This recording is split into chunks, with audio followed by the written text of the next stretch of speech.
Play until the story gets really good and no support units. These were the two goals I set for myself going into the game for the second time. I tried out the original Arknights last year in the summer for about a month. While I personally think I did a decent job making it fair way into the story, I'd be lying if I said that there weren't problems that arose. Primarily, people had issues with me using certain support units to breeze through some early game portions. I will talk about the gameplay designs in the video, so this time I will not be using any supports at all. As someone that has heard many good things about the world building and story of the game, I wanted to see if I'm able to get into one of the few gacha titles that has eluded me. This time, I'm back with a vengeance, and I'll be attempting to find the essence of Arknights as I really try to build a somewhat balanced roster and go deeper into the storyline and lore. My name is Psyche, and this time, I have successfully played Arknights. First, some disclaimers and a few confessions to make. Just like when I played it the first time, I still don't really like tower defense gameplay. It's one of those game genres that are hit or miss for me, and this is obviously a subjective thing. After playing Arknights for on and off for around 3 months or so, this didn't really change for me. What I was interested in is how the design of the gameplay itself was done as a gacha game, and after playing through some of the later story chapters, I think I have a pretty good idea why Arknights is such a standout. As such, this is not a long-form review. I didn't really explore the challenge modes like integrated strategies. I'm choosing to talk about the game in my own way. Everyone plays video games for different reasons, and my experience in the last couple months or so was how I chose to play Arknights. Second, while it's true that I'm not using any support units, I never said anything about not pulling good units on my own account, if you know what I mean.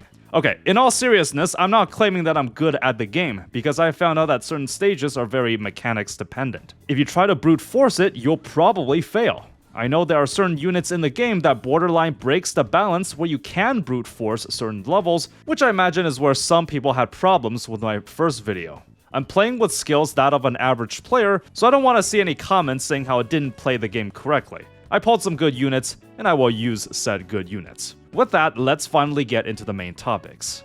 I want to first talk about comparisons between the original Arknights and Endfield. I spent around 30 hours or so in Endfield before I called it quits, and I'd say I've played enough OG Arknights a fair bit at this point. From my perspective, if I had to choose one, I would personally recommend this over Endfield.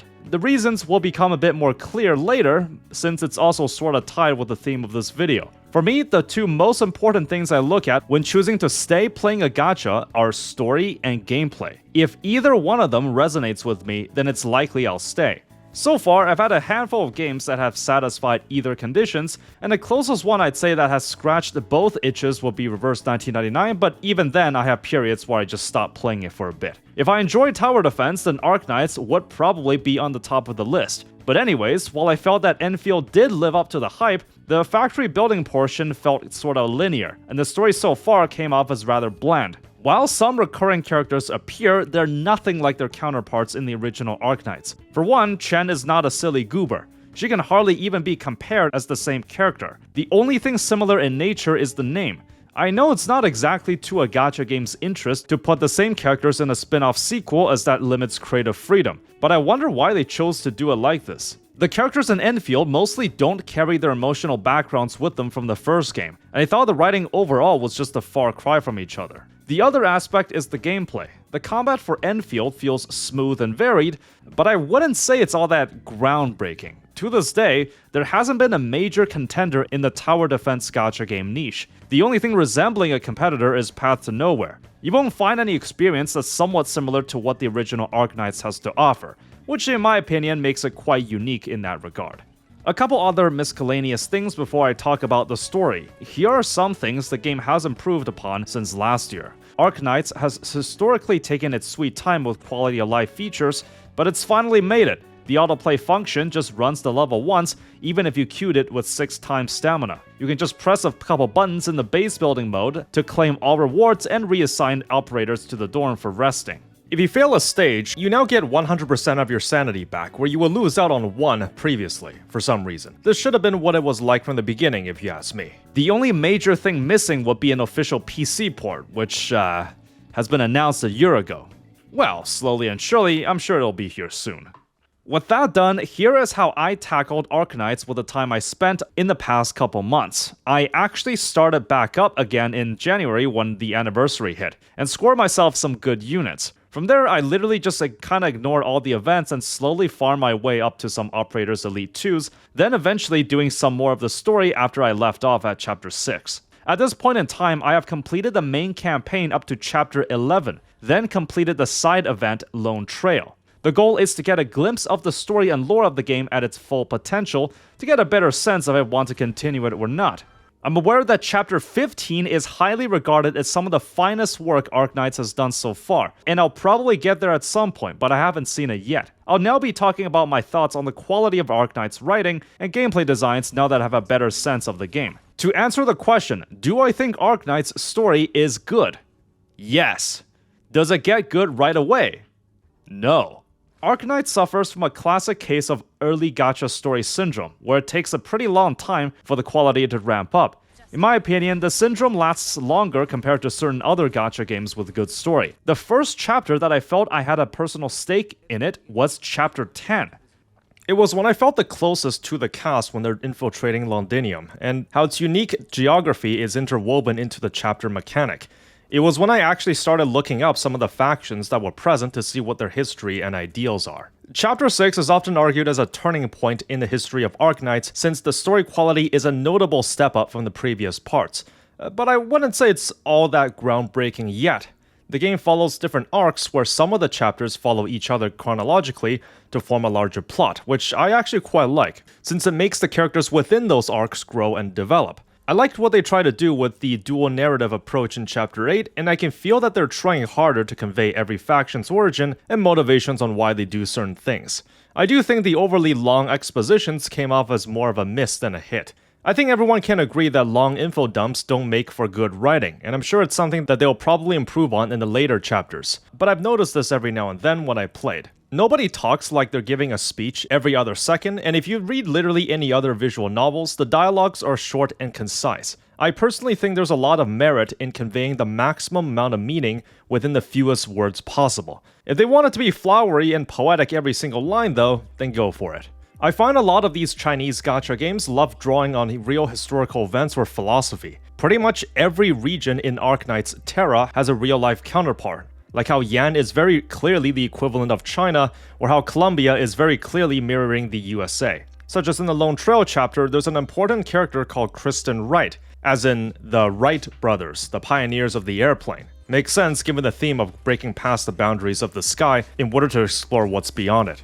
Other games do stuff like Plato's Allegory of the Cave, Foucault's Crime and Punish. I'm not saying this is a bad thing, though I just find it quite interesting how on the nose these games are. My perception of an actually good story is quite warped due to reading a shit ton of visual novels. When I say the story is good, I'm comparing to some of the best visual novels of all time like these shown. I'm currently going through Kara no Shoujo, or localized in its new version called The Shell, which is about a trilogy surrounding solving a string of bizarre and grotesque murder mysteries. This is completely unrelated to Arknights, but I just want to share where my perspective comes from. Although, I feel like being more strict on the games, such as Arknights, is fair, considering it also has a visual novel format to tell its story. The writing style feels quite expositional, as characters can go on for 3 to 4 lines at a time when they talk. They're lucky they didn't have to hire voice actors, because they'd be in there for a while. Does it adhere to the gacha motive of storytelling? Well, yes and no. Yes in the sense that numerous times, the characters that are on Rate Up will be the most relevant ones,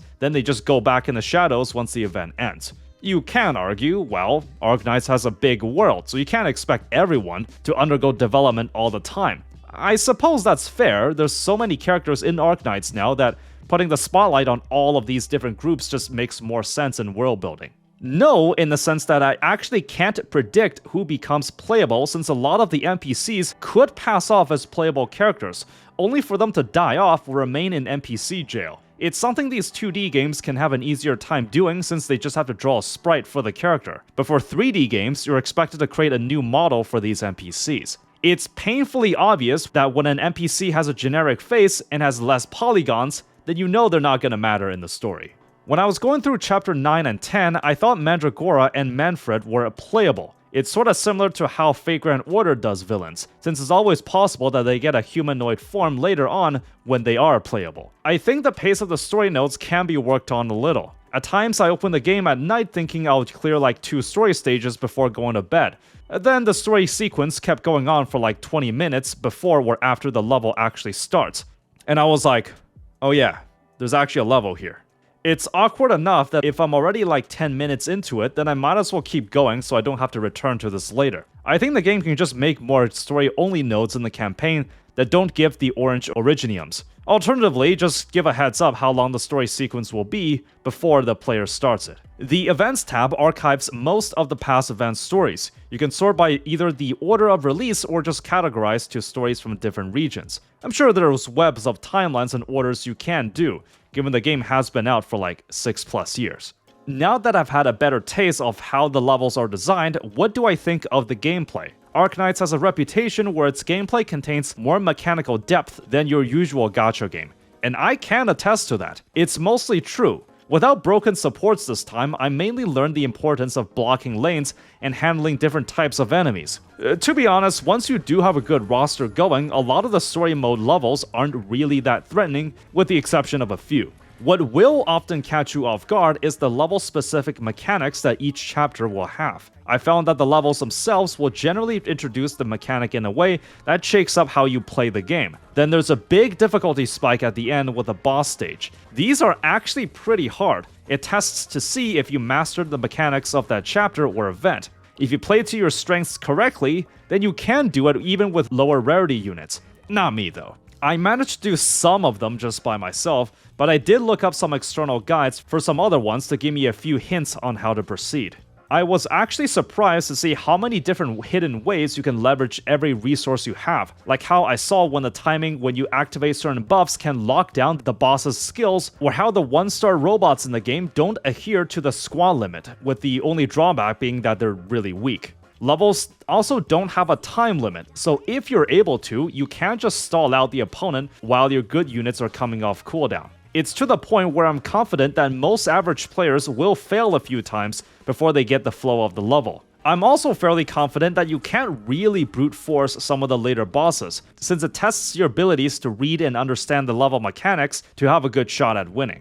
The level that threw me in the loop the most was the final stage in Chapter 8, the one with all the fireballs. This stage made me realize that the progression of a level in Arknights kinda feels like a progress bar, where certain things happen during it and you can trial and error your way to see what works and what doesn't.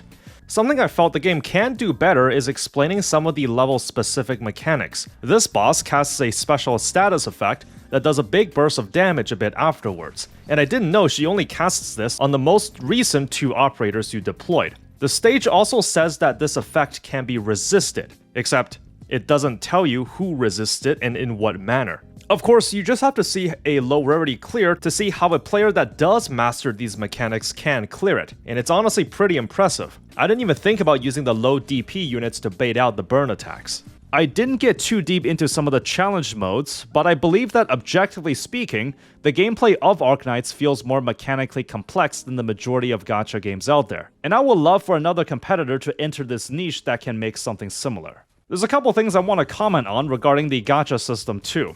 Okay, again, just like last year, in my honest opinion, the gacha generosity of the game is just okay. I wouldn't say it's stingy, but also not that generous. There's no weapon banner type to worry about, and dupes mostly give stat boosts, so in that sense, it does feel very fair. Genshin Impact started the epidemic where the standard pool of characters were stagnant, so luckily Arknights was there 1 year prior. So most 6-star units will become standard. Some of them, however, will still be limited. These are mostly the anniversary characters. Generally, they're more powerful, and some of these units are truly meta-breaking. To my understanding, there are 2 overachievers that fit this category, where some players will recommend for new players not to use: Wizardel and Xi Altar. These 2 can single-handedly break the balance of certain stages, especially in the early game, leading you to just brute force the first couple chapters while not needing to pay attention to certain game design elements. The main argument is that using set units doesn't help you learn the mechanics of the game. It's natural that when good units are released in a gacha game, people often tout them as must-pulls,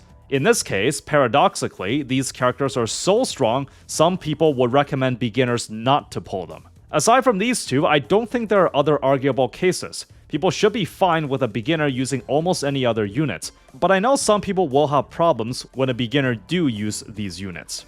Okay, so I personally don't see the issue here. Look, factually, Arknights is a gacha game, and it has to make their revenue from the characters. Since a lot of them enter the standard pool, it means they choose to capitalize on the limited characters to make them more desirable. The thing is that if Arknights is your favorite game, then you obviously don't want anything negative to happen to it. Some hardcore, and in my opinion, unhinged fans that have made the game part of their personality don't want anything to break their perfect impression of it. Plus, due to how the internet works, something can only be a masterpiece or god-awful with no in-between. The normal response to units like Wizardel being released is that Hypergriff simply just overtuned these characters, which is a design flaw that may break the progression of new players if they use her. The problem here is admitting that the developers made a slight mistake, and for certain fans would mean that the game is not perfect. My favorite game did an oopsie? That can't be right. So instead of dealing with this cognitive dissonance, they blame the player for using such units instead. Now that the blame has been shifted elsewhere, their vision of the game can remain perfect. Personally, I didn't use any supports this time since I wanted to challenge myself in seeing how far I can naturally progress, but I don't see why there should be any issues with anyone using these characters. The average player might not want to sweat and only clear with a normal team. Besides, you can't unlock the auto-farm feature if you clear a level with supports anyways, so it's not like a player is incentivized to keep using them. Anyways, that's my analysis on the topic. You're not playing the game wrong for using certain characters in a gacha game. Blame the developers for breaking the balance of the game instead. With that all being said, with a couple more months on Arknights, I can definitely say that my perspective of the game has shifted. It has a unique place within gacha games that to this day hasn't really been recreated yet. The progression system doesn't have any RNG gearing, where instead, grinding for some of the upgrades will take a linear amount of time. The gacha feels average but fair with no weapon banners, and dupes providing only stat boosts. The gameplay design is oddly complex and varied in the gacha space, with little competitors filling the same niche. The story and world building does get pretty good, though in my opinion it definitely takes longer than I expected. I'll eventually try to reach my way to chapter 15, though I personally don't have much interest in the challenge modes. You'll probably love it if you enjoy tower defense though. Anyways, I hope you enjoyed this new analysis on my return to Arknights. Let me know what you think. If you want to see more gacha related content like this, subscribe to the channel. You can support for as little as $2 a month on Patreon. Thank you for watching, be sure to spend moderately, and have fun out there.